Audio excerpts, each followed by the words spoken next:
Hey guys, Music Man here, back with another Identity V video. In this video I'm going to be showing you more of my Bloody Queen gameplay, and I'm going to do commentary over my gameplay so you guys can get a little inside look into my head of what I think of when I'm playing the Bloody Queen, so that you guys can maybe use some or however many of the strategies I use as you want as you go on with your Hunter rank. So without further ado, let's get into the video. Alright, so the first video that we have is on Sacred Heart Hospital. Hospital, I would say, is about an average map for the Bloody Queen, just because the multiple levels in the hospital kind of counter Bloody Queen, and there's not a whole lot of open areas, and the Ruins is really good, Hospital's really good, so there's a couple of areas where survivors can go if they are in trouble. But anyways, I see the forward here, but I also see the seer over there. So now I'm gonna, obviously the seer is gonna be a higher priority target than the forward, because the forward has a really terrible decoding debuff. So when you're choosing a survivor to target, I would say probably avoid the survivor if it's got a decoding. I would say probably Gravekeeper or lower is generally not a super high priority target. I mean, you can justify chasing the Gravekeeper. But I would say Merc, the Merc, the Forward, the Wildling, all those are relatively low priority targets to others that you could be going after. So now I get my first shot at the seer. The Forward probably shouldn't have been trying to do that there, and should have just kind of hung out to try to stun me after I had picked up the seer.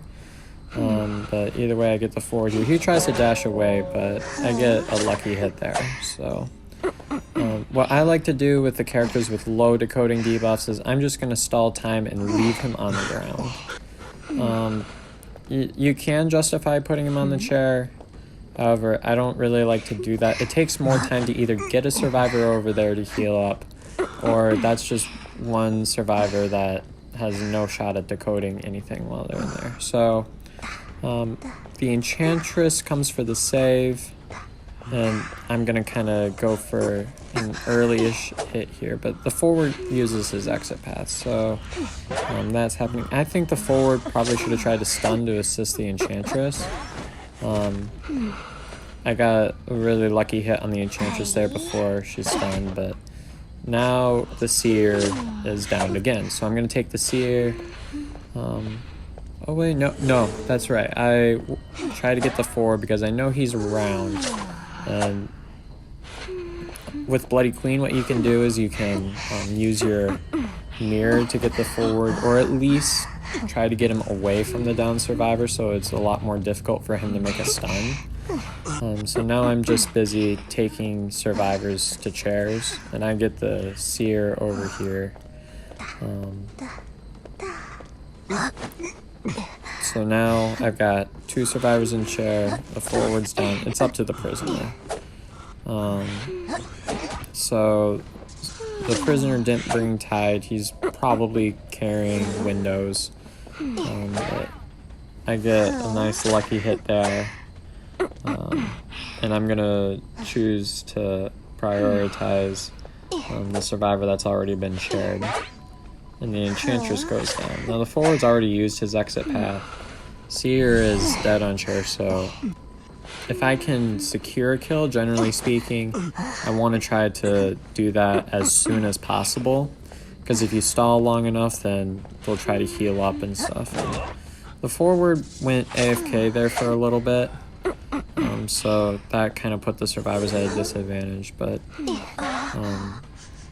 I've got the prisoner over here, and this match is kind of where I want it to be. So now I'm just going to be busy taking survivors to chairs. Now, oh yeah, I'm taking I take the Enchantress down with relative ease as well. So now I'm going to be over here, try to mind game a little bit, and she goes into an open area, so I also throw my patroller down since I know the survivor. I only need one hit on the Enchantress, and I don't feel like waiting too long, so I just kind of do that. So now the prisoner gets back up. I know he's over this way. And now, really my job here is just to down survivors after they use exit path. That's really all I'm going for. End up getting the prisoner. I've got so much momentum going for me at this point. And now it's literally almost impossible for the survivors to win. So I take the prisoner to the chair. And then I end up taking the forward to the chair. I'm gonna head over here, take the forward to the chair. So you see how I kind of use that momentum. Pretty much everybody was going for the save, and the forward ends up being kicked because they're AFK, and I kind of felt bad for these survivors just because I got them down so early, so I'm like, oh, let's not take you to the chair. So I go all the way over here. I go over to another cipher, and I just feel like being friendly at the end. I was in a good mood then. And, I mean, the difference between a 3-man and a 4-man in ranked is, I can't remember. It's either 1 or 2 stars, but it's not really a big difference. And I know it's super frustrating as a survivor if the hunter doesn't give you the last survivor dungeon, because that actually does a pretty significant cut to your stars for your ranking. So from here on out, I'm just kind of go friendly. So basically what you want to do, when I was in this match, I was like, get the down, get the down, make sure that you don't get be sure that you take down any people that are trying to bully you. In this case, it was definitely the forward trying to get a bunch of stuns there. And then I go for the and then I end up taking survivors to chairs. So here is round 2. It's on Arms Factory. I said this in my last video, Arms Factory is my least favorite Bloody Queen map, maybe second to Ever Sleeping, but I end up getting an easy first target. It's the Postman. I really like going for Postman as my first target. Actually, I really like chasing really any survivor that doesn't have a lot of items that help them with kiting. So in chasing enchantresses, I generally don't like to do forwards. I mean, not just because of the decoding, but because he's got so much in his skill set that helps him with kiting, especially with the increased vault speed and stuff. And also the Prospector with the magnets. It's kind of self-explanatory. So I get the Postman over here. It's a relatively quick down. He does a couple of good jukes here. Or maybe I just kind of missed. But either way, I got him here. And I'm going to take the Postman to the chair. And already I've got a fairly decent early game. So now I'm just going to be here. And when you're the Bloody Queen, always try to distract us. Survivor from decoding a cipher. So in this case it was nice and easy. The Embalmer was decoding right in front of me, and I was kind of surprised that he didn't bring Tide, but so now I'm just like, I don't want you to get in there, so I'm gonna force you out of there, and I'm gonna get another easy down. So that was kind of a sketchy hit there, but I hit before the pallet stun, so that worked out in my favor. Now there's the Perfumer here. If the Perfumer perfumes as a Bloody Queen, you can either try to bait the perfume, but a lot of times I just like to hit the survivor, especially if it's early game. Because when it's early game, you get more presence and unlock your more powerful abilities. So the mirror rotation also makes it really easy to get a nice easy first down. You can hit them once and if they end up walking the right way, then you can just rotate the mirror and get another easy hit. So anyways, I end up taking the Postman to the chair. So Bloody Queen is all about keeping your momentum going. So you can see that when I get a kill, or when I get a survivor in the rocket chair, I stay on that survivor until they end up blasting off. So right there, I'm getting rid of the prisoner thing because I know that's being decoded from a different cipher. And the perfumer actually does a really good job using these pallets to her advantage. I'm trying to mind game and she's reading me pretty well. I get over here, try to get a swing. So now she's kind of in a tough spot. I've got the mirror, I'm kind of cornering here at this point. So I end up getting a hit and I'm gonna throw down my patroller. So I know she wasted a whole lot of time for that first hit. And so I'm like, okay, this is a good kiter. I don't want to waste too much time. So I end up getting the perfumer right over here to get a nice easy down when she gets immobilized. So that's the type of strategy I like to take. I do that also a lot with my first down as well, but if you get a survivor that's taking up way too much of your time, go ahead and throw a patroller down, especially if they already have one hit on them. So here I was looking for wiggling ciphers. When a cipher gets to about 30%, it starts wiggling. And that's how I'm able to tell what ciphers are being decoded. Now, I see that the prisoner's coming around to make a save.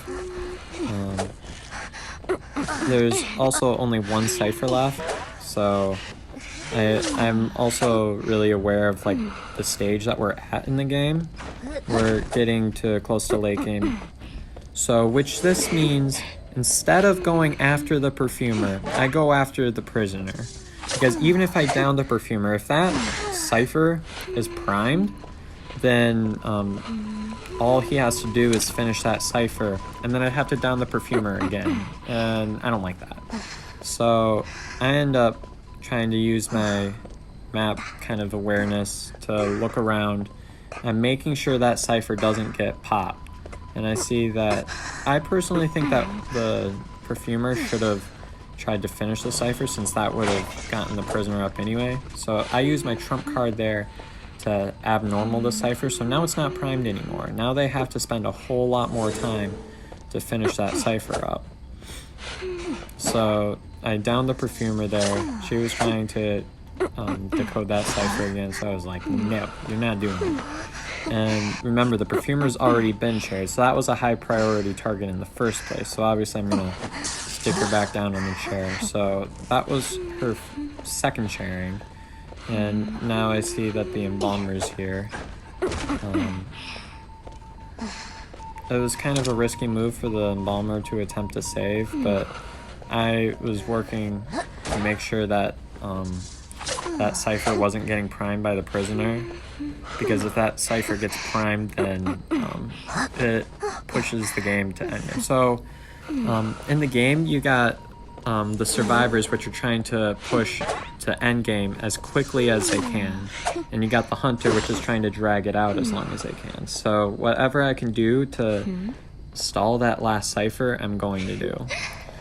So at this point, I'm just chasing down the prisoner. He does a short little kite here, which is okay. And then right here, you know me, if the survivors weren't particularly bullying me, I'm just gonna let them out through the dungeon. So I down the prisoner, I take the prisoner to the chair, and then I just wait with the embalmer, who's gonna be already on the dungeon. So that's about this game. So